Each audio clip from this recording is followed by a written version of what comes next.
Oi gente, tudo bem com vocês? Bem-vindos ao canal da Jéssica, esse é o Aceleradas e eu vim aqui concluir o GP da Hungria para falar exclusivamente sobre a corrida e as repercussões. Então vamos embora que hoje eu quero falar muito de Bortoleto, Rafael Câmara, chorar pela Ferrari, será? Ixi, vamos embora, vamos ver o que tem para hoje. Falando primeiro da largada, Tsunoda teve que largar do pit lane, afinal de contas ele trocou muitos componentes, praticamente seu motor inteiro, então ele teve que largar dos boxes. Infelizmente a previsão de chuva baixou para 20% e acabou não chovendo durante a corrida. O que foi bom também, porque a corrida gerou muitas emoções mesmo não tendo chuva. Logo na largada, dando moles, Lando Norris deixou Russell passar, Bortoleto e Verstappen fizeram boa manobra em cima do Stroll também e já mudou muito ali a configuração depois do Piastri. Piastri tentou atacar o Leclerc, mas no início da corrida a Ferrari estava realmente muito forte, com muita vantagem em cima do Piastri, o Leclerc estava fazendo a administração muito bem feita do Piastri. Porém a estratégia de uma ou duas paradas definiria toda essa corrida. A tradição e o que normalmente se faz nessa corrida, como no ano passado, é duas paradas. Mas nesse ano vimos a maioria tendo uma estratégia um pouco mais arriscada de apenas uma parada, inclusive o Bortoleto. Falando em Bortoleto e Sauber no geral, o Nico Hülkenberg também, logo no início todo mundo muito feliz ali com Gabriel Bortoleto, P6 e tudo mais, mas apareceu um sinal de que ele estaria sendo investigado por dar um falso start, né? Por ter começado a corrida antes, por ter mexido o carro antes do permitido. Porém, a Sauber teve uma ótima condução quanto a isso, não comentou com o Bortoleto. Em contrapartida, Nico Hülkenberg também foi investigado pelo mesmo motivo e levou sim 5 segundos de punição. Ele já estava largando de 18º, não mais de 19º, afinal de contas Tsunoda perdeu a posição dele e teve que largar dos boxes. Estava saindo já lá de trás, mas acabou trocando a marcha ali, ou engatando a marcha, não pisou no freio suficiente, o carro andou um nada, mas tudo bem, a FIA decidiu que deveria dar 5 segundos de punição. E ele realmente foi um guerreiro, porque ele chegou em 13ª colocação no final de tudo isso, tendo duas paradas, tendo 5 segundos de punição, tendo o Tsunoda indo pra cima dele e fazendo ele sair da pista, quase batendo. O Nico Hülkenberg realmente teve uma ótima administração de corrida. Na volta 18 eu comecei a pensar o que a Sauber estaria fazendo ali com a estratégia do Bortoleto, se seria boa, se não seria, porque o Max Verstappen foi para pit stop para tentar um undercut em cima do Bortoleto. Se você não sabe o que é undercut, eu expliquei nesse vídeo aqui de regras intermediárias. Para você ficar por dentro de tudo, dá uma puladinha lá. O Piastri também tentou fazer um undercut no Leclerc, fez a estratégia de duas paradas e o Leclerc também faria a estratégia de duas paradas, mas o que ninguém imaginava é que o Norris faria estratégia de apenas uma parada. Ele não cedeu e com a sua estratégia de uma parada, Lando Norris conseguiu ser vitorioso nessa corrida. E aí você pergunta, tá, mas e o Leclerc? O que aconteceu? Sim, gente, tudo aconteceu. Estratégia errada da Ferrari, o carro não entregava mais, foi perdendo posições. Primeiro perdeu posição para o próprio Piastri, tentou segurar, disse no rádio o seguinte sobre a situação dele quando ele estava em 3º lugar. Isso é muito decepcionante, perdemos toda a nossa competitividade. Vocês deveriam ter me ouvido, poderia ter encontrado uma maneira diferente de lidar com esses problemas. Seria um milagre se terminássemos no pódio. E realmente não terminaram. Ele perdeu a posição para o Russell, mas no final da corrida, ele que teve um gerenciamento tão bom no início, descontou, ele estava raivoso mesmo com a Ferrari, dizendo que eles não escutavam ele e tudo mais, mas eu já trago a resposta dele em entrevista sobre esses comentários durante a corrida, porque ele estava um pouco mais nervoso do que no momento que ele deu a entrevista e ele voltou atrás com algumas coisas. Outra coisa interessante que teve durante essa corrida é que teve uma batalha entre o Verstappen e o Hamilton, como antigamente, porém era pela 11ª colocação. O Verstappen estava em 12º e o Hamilton estava em 11º e eles ficaram batalhando ali para passar, gente. E a agressividade do Verstappen pareceu ali que tocou ali um pouco no Hamilton, o Hamilton saiu da pista. Foi bonito de ver, mas poderiam estar batalhando ali pela 1ª colocação, não pela 11ª, né? E essa estratégia do Verstappen de tentar fazer um undercut no Bortoleto não deu certo, porque ele acabou pegando trânsito demais, se atrasando e não conseguiu mais mais alcançar o Bortoleto. Durante a corrida, se você analisasse friamente, você ia pensar assim, meu, o Bortoleto fazer uma parada só, tá gastando pneu, tá perdendo ritmo, não tá chegando no Alonso, não vai conseguir passar o Alonso. Só que ele muitas vezes tentou passar o Alonso, mas depois de um tempo percebeu que era melhor que ele administrasse os pneus dele para não ser passado pelo Verstappen, pelo Stroll e mantivesse o P6 até o final, que seria a melhor posição dele de chegada nessa temporada, na carreira dele na Fórmula 1. E mesmo com muitas críticas a Sauber de ter mantido ele tanto tempo, quando ele acabou indo pro pit lane, ele voltou na frente do Nico Hülkenberg, que com uma manobra de equipe deu uma segurada no Stroll, que vinha logo atrás do Nico Hülkenberg, para ajudar o Bortoleto a ganhar ali uma distância do Stroll. Logo em seguida o Stroll já passou o Nico Hülkenberg, mas de qualquer forma ajudou ali, principalmente na saída do pit lane, porque os pneus ainda não estavam muito aquecidos e ele não estava ali numa velocidade tão alta e poderia ter sido ultrapassado pelo Stroll. Essa corrida também nos deu um novo recorde de pit stop, que agora é da McLaren. Já não bastava a McLaren ser boa em tudo, agora eles também tiraram o recorde de pit stop mais rápido na temporada, que era da Ferrari com 2 segundos e a McLaren fez agora em 1,9 segundos. Gente, é muito rápido isso.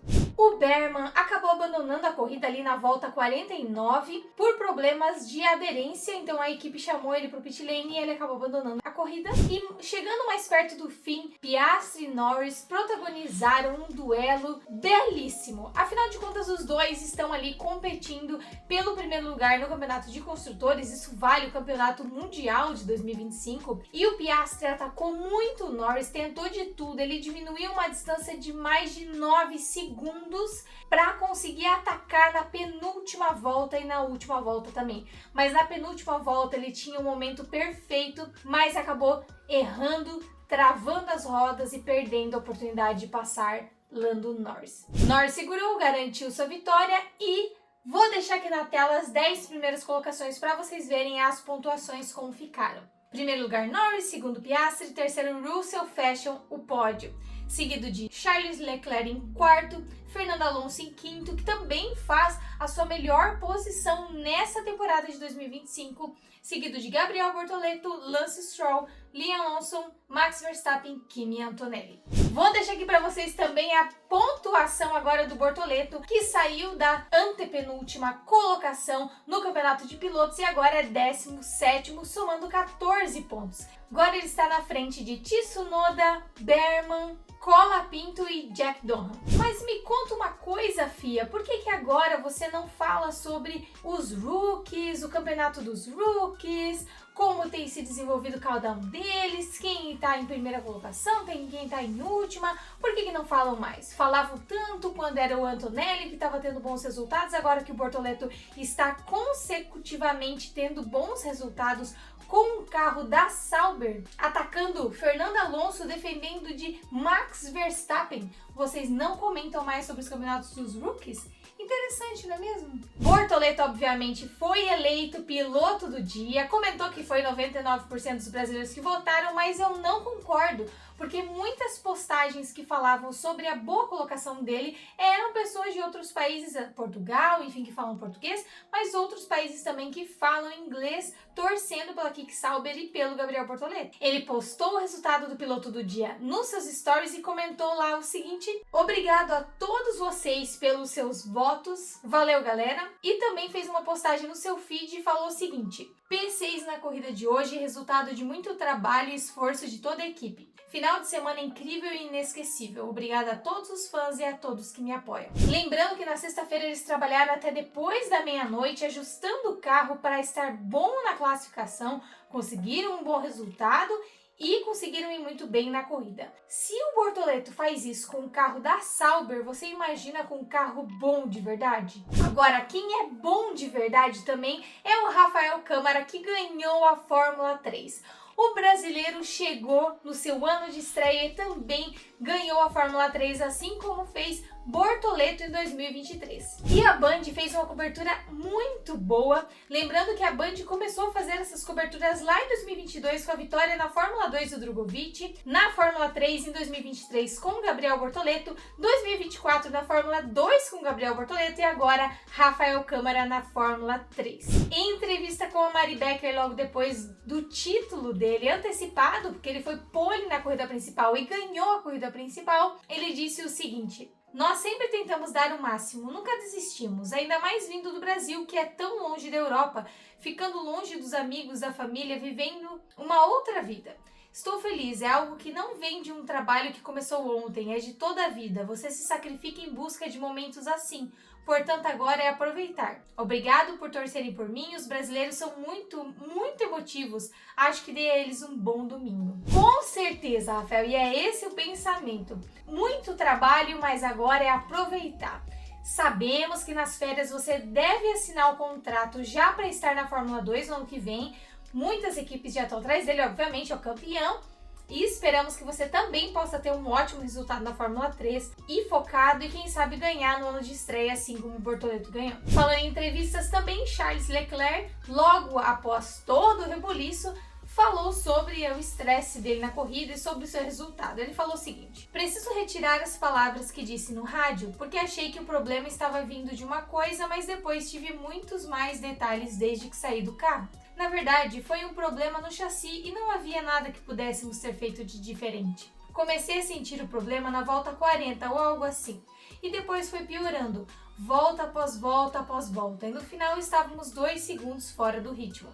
E o carro estava simplesmente impossível de dirigir. É uma situação atípica. Não deve acontecer de novo, mas ainda estou muito decepcionado. Será mesmo que ele teve um problema no carro? Ou foi estratégia, ou foi os dois? O que você acha? Deixa aqui nos comentários para eu saber. Já aproveita também, deixa seu like e se inscreve se você não é inscrito e ativa o sininho das notificações para receber todas as notificações dos vídeos que eu vou soltar durante as férias e quando a gente volta no GP da Holanda também. E se você puder, encaminhe esse vídeo para outras pessoas que também gostam de Fórmula 1 e ainda não me conhecem, não conhecem o canal, para me ajudar a bater a meta de 1000 inscritos até o Natal. Posso contar com você? Em entrevista, Fernando Alonso parabenizou seu pupilo, esse manager orgulhoso, papai ama, papai cuida, disse o seguinte sobre o Gabriel Bortoleto: ele, Bortoleto, é o melhor piloto desta geração. Se ele fosse inglês ou algo assim e terminasse em sexto em uma Sauber, estaria em todas as manchetes amanhã. O que ele faz é excepcional. E ele pediu que pelo menos nas nossas manchetes, ou seja, no Brasil, na Espanha, na América Latina, ele fosse sim capa. Vale falar que lá em 2021, quando George Russell foi nono com a Williams, foi um caos, uma festa, saiu por tudo, porque o George Russell é inglês. É nesse sentido que o Fernando Alonso fala, porque afinal de contas a gente tá cansado de saber que a FIA favorece ingleses. Mas a gente já sabe, 2008 a gente ainda tá esperando o campeonato do Felipe Massa, não é do Hamilton não. E se não concorda, chora mais. Bortoleto também deu uma entrevista logo após, comentando sobre seu excelente resultado e disse o seguinte: essa foi a melhor corrida, puro ritmo e um ótimo resultado. Fizemos tudo o que podíamos, é um impulso, muita confiança, são muitas coisas para mim e para a equipe. E sinceramente estou animado com o que podemos conquistar ainda neste ano. Ixi, quero pódio, hein? Quero pódio, Bortoleto, eu acredito. É minha temporada de estreia, é normal evoluir. Pelo menos para mim, sempre foi assim. Se você olhar minhas categorias de base, sempre fui um cara que dá esses tipos de passos na carreira. Mas é porque gosto de trabalhar, de estudar, de entender o que estou fazendo de errado e melhorar para a próxima. Só orgulho, não tenho nem o que dizer. Agora falando do campeonato de pilotos, a diferença entre Piastri para Lando Norris baixou para 9 pontos apenas e o George Russell deu mais uma encostadinha no Verstappen. Já no campeonato de construtores, é inegável que a McLaren vai ganhar, gente, pelo amor de Deus, tá com 559 contra a Ferrari com 260. A Ferrari, gente, com todos os probleminhas dela, ainda tá em segundo no campeonato de construtores. Mas infelizmente a Kick Sauber perdeu a 6ª posição para a Aston Martin e agora está um pontinho atrás da Aston Martin. Nico Hülkenberg e Bortoleto, vocês precisam recuperar a posição de P6 da Kiki Sauber. Vamos embora. Como prometido, vim trazer o resultado da minha enquete sobre quem serão os pilotos para a Cadillac no ano que vem e deu Valtteri Bottas e Felipe Drugovich. Se você ainda não votou, dá tempo, vota lá. Mas eu vou ter que dizer que eu concordo, também acho que vão ser eles, não vejo a hora desse anúncio vir e essas férias prometem. Na próxima semana vou trazer o vídeo tão desejado e esperado sobre o filme da Fórmula 1, não comentando exatamente sobre o que acontece no filme, afinal de contas todo mundo já viu, mas fazendo comparativos com a realidade para que a gente possa ver de onde eles tiraram essas referências e ver como Hamilton trabalhou nesse filme. Também podem esperar nessas férias mais uma série aí de vídeos que eu vou estrear e que vai nos acompanhar até o final deste ano, além dos vídeos de notícias que vocês já estão acostumados. Então não esquece de dar aquela visitinha no canal nessas 3 semanas de férias e não fique triste porque vai passar rapidinho e já já estaremos no GP da Holanda. Tenha uma boa semana e eu te vejo no próximo vídeo. Um beijo. Tchau, tchau.